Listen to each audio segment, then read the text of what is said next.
love connecting people, connecting different groups.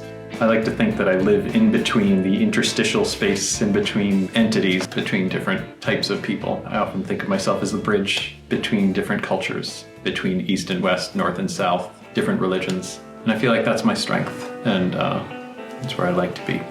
My name is Arif Khan. I was most recently working for the United Nations in New York at their headquarters. I was a partnership coordinator for the UN World Humanitarian Summit. I really love the role of partnerships, humanitarian response, disaster response. It's not just about organizations, it's really about people. I love connecting people, connecting different groups. I like pushing the bounds, and I like being what other people call subversive, but in the best of all ways. I mean, a lot of my ideas of the sort of crazy things I've developed in the past, they've been crazy to other people. Like with DPAVE, the organization I started in Portland, it's an organization, it's a nonprofit, it's running strong. What it does is works with people to transform parking lots into green spaces.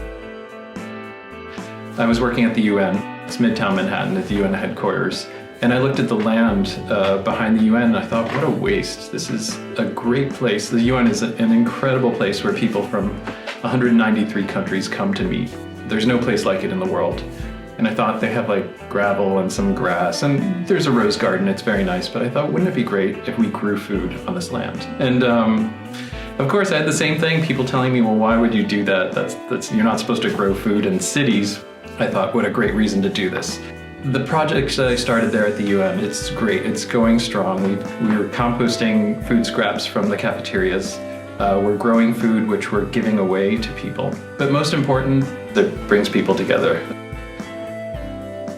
So the Rake-In, it basically happened last year when I was visiting Harvard. It was mid-November. It was this beautiful fall day, and all of a sudden these machines, these violent machines came and disrupted this whole environment. And it was totally loud and completely polluting, these two-stroke engines. And I thought, this is crazy. You know, this beautiful scene and this beautiful environment. And I just thought, there's got to be a better way. And I had this vision of getting all these people to actually rake and play in the leaves, like many of us have done as kids. An alternative way to deal with the leaves as opposed to burning fossil fuels and creating noise pollution and air pollution. I've worked at the global level with the UN, and I've worked on grassroots projects, and I appreciate them both. I think where I am now is I'd like to create a model that can be replicated that actually increases social capital, that actually has the ability to magnify trust within communities, to have greater impact on how people connect with each other. And I think that's the greatest struggle we have. If you look at the problems on the world, I think you can look at them as issues of trust.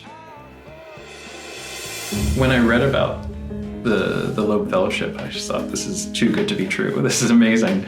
And I feel like it's designed for someone like me. I love the freedom that it offers and the resources that it offers, you know, the intellectual and creative freedom, the access to brilliant people, and to be able to experiment